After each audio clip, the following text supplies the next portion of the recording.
बेथली मोर गरु गुहाल रे बेथली मोर गरु गुहाल रे जनम नेले प्रिय जीशु राजन जनम नेले प्रिय जीशु राजन।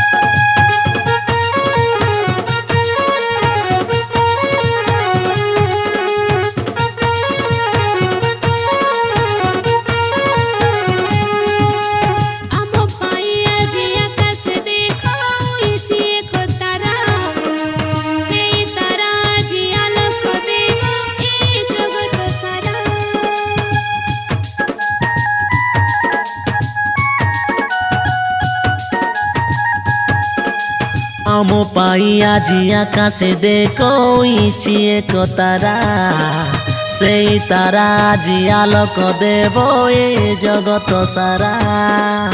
आस जीवा भाई आस भौणी देखी जीवा जीशुको सुना नाई कि रूपा नाई देवा मो मन को।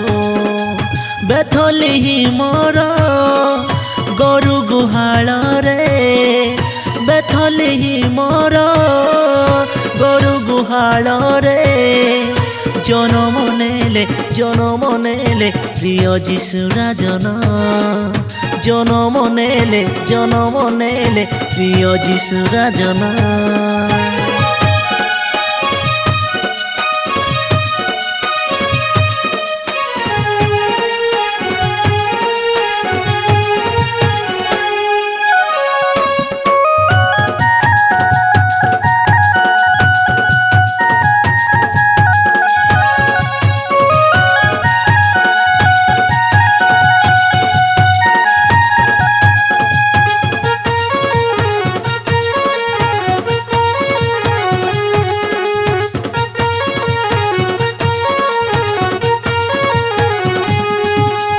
आसीथिले आम जीशु राजन देवाकु परित्राण रक्त झराइले निंदा पाइले सहिले अपमान।